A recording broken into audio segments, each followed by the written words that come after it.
Da da da da da da da da da da da da da da da da da. I'm Karen Bulinski Mathison, and this is disenFRIENDSchised, where we break down Friends episodes through a lens of disenfranchised grief. The losses nobody talks about, the pain people minimize, and the moments that change you even when everyone else thinks it's not that deep. I'm a grief coach with a master's in mental health and wellness with an emphasis in grief and bereavement. I'm an author and content creator who's lived through enough loss to know this: grief is not just death. Grief is rejection, humiliation. Grief is not being chosen. Grief is being reduced to a bullet point on somebody else's pros and cons list. And that brings us to season 2, episode 8, the one with the list. This episode is brutal because it's not just about romance. It's about how people try to make emotional decisions with logic and how that can backfire so hard that you lose everyone. And the last episode ended with the iconic kiss, the relief rush, the limbic override, the whole audience exhaling, like, oh, finally. And then this episode starts with the split screen reality. Rachel tells Monica and Phoebe about the kiss that is like a spiritual experience.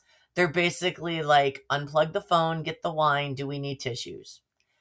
Ross tells Chandler and Joey about the kiss like it's a crisis because for him it is.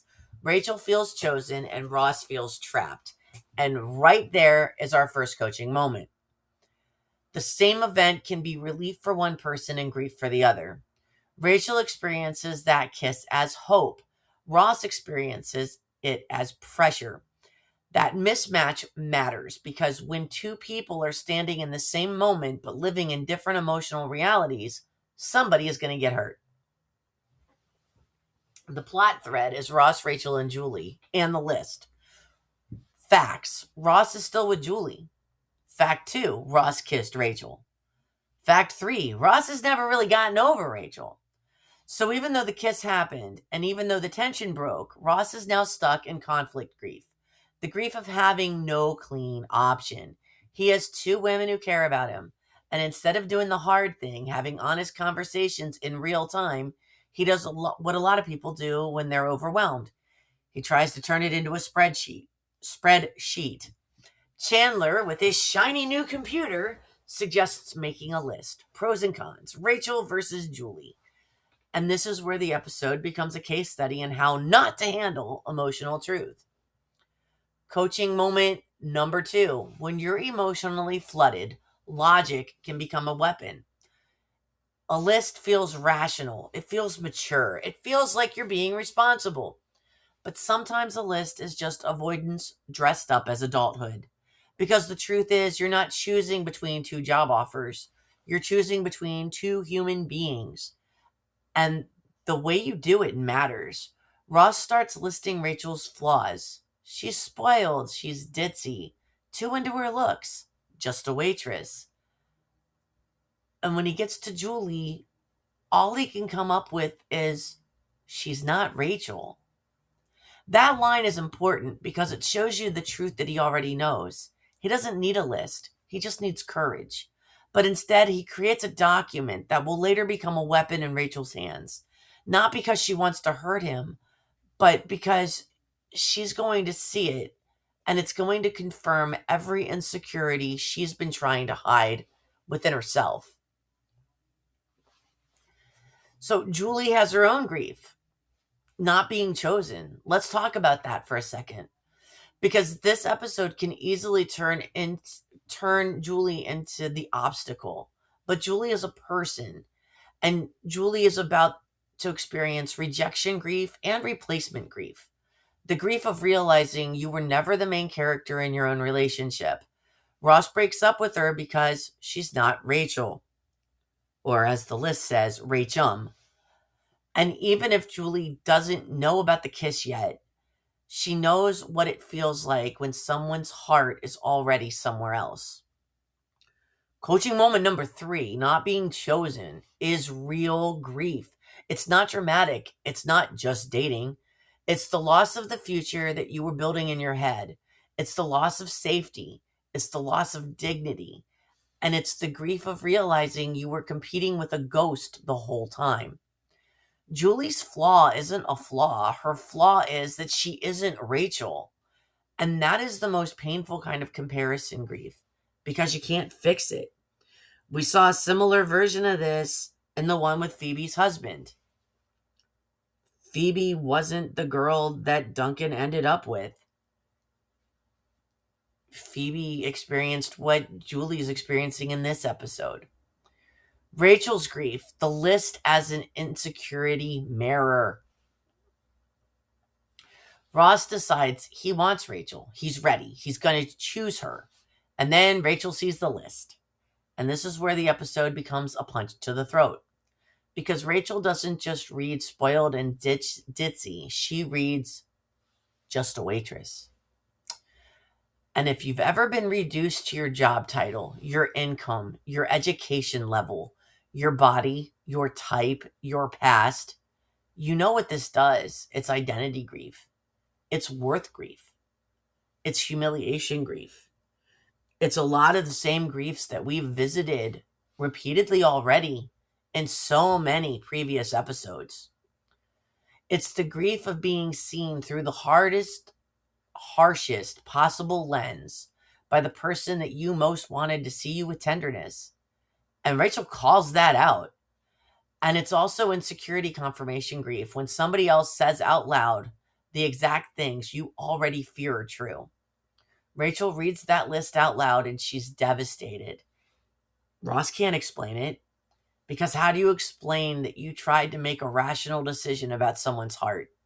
How do you explain that you turned her into a column? How do you explain that you called her just a waitress when she's been trying to build a whole new life? Coaching moment number 4. The injury isn't just what was said. It's about who said it. If a stranger calls you spoiled, you roll your eyes. If the person you love writes it down like evidence, it hits different. Because now it's not an insult, it's a verdict. It's a truth. Ross loses both women and experiences consequence grief. Ross tries to fix it. He tries to apologize. He tries to explain. He even climbs the fire escape in the pouring rain, a grand gesture mode. He calls the radio station and dedicates With or Without You to Rachel. And the DJ basically says, this is pretty appalling, when Rachel calls and rats Ross out and cuts the song off. And that's the point. Because Ross is doing what a lot of people do after they cause harm. They try to undo it with performance. But Rachel isn't asking for a performance. She's asking for accountability. She's asking for emotional maturity. She's asking him to understand why that list was cruel. And Ross doesn't fully get it yet. So he loses Rachel, and he already lost Julie. This is consequence grief. The grief of realizing your coping strategy cost you everything. Coaching moment number 5. You can be trying your best and still cause harm. Ross isn't actually the villain here. He's overwhelmed. He's emotionally flooded. He's trying to make the right decision. He's already reeling because of the previous episode when he kissed Rachel while still being with Julie and realizing that he is everything that he said he never wanted to be. So while he's trying to make the right decision, he chooses a method by outsourcing his heart to a list, which was a dehumanizing process. And when you dehumanize someone that you love, it always creates a fallout. And throughout this episode, though, it's not just about Ross and Rachel. Plot number 2 is Monica and the Immaculate, and why this matters. Monica's still dealing with her own grief, the career grief and the competence grief. You know, she's been without a job now for 2 episodes. She's got a job interview and has been given a task that's kind of ridiculous. She needs to create Thanksgiving recipes using this new thing that's trying to get onto the market called Mocklet. It's synthetic chocolate substitute. Rachel and Phoebe taste it, and Phoebe says it tastes like evil. Monica's trying so hard to make something disgusting work because she needs a job. She's desperate. And that's a parallel to Ross. Monica's trying to force an impossible ingredient into something good, and Ross is trying to force an impossible decision into something clean. Both of them learn the same lesson. You can't fake your way into something real. The deeper theme of the episode is logic as emotional armor. This episode is about how people use logic to protect themselves from vulnerability. Ross makes a list he doesn't want because he doesn't want because he doesn't want to be a bad guy. He wants a reason, he wants justification, he wants to be able to say, "See, this is why." But love doesn't work like that. And grief definitely doesn't. Because grief doesn't care about your spreadsheet. Grief cares about what you did, what you said, what you wrote down, and who had to read it. So if you've ever been Julie, dumped, not chosen, replaced, this episode names your grief. If you've ever been Rachel, finally hopeful, then publicly humiliated by the person you trusted the most, this episode names your grief. If you've ever been like Ross, trying to do the right thing and losing everything because you chose a harmful method, this episode names your grief too. Because the truth is, how you handle a hard decision matters as much as the decision itself. You can choose someone and still injure them. You can try to be fair and still be cruel. You can want love and still not be ready to hold it responsibly.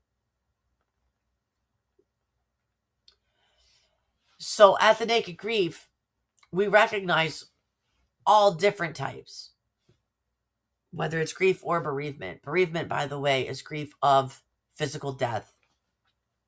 And what you'll find at The Naked Grief is a private, judgment-free space to process what's changed. Practical tools, prompts, and guidance that you can use right away. Multiple styles of support so you can choose what fits and switch if you need to. A path to find your footing, one small step at a time. If you're not ready for therapy or coaching yet, but know you need something, you're in the right place at TheNakedGrief.com. If this episode hit a nerve for you and you've been reduced to a list, compared to someone else, or left holding the grief of not being chosen, you're not alone.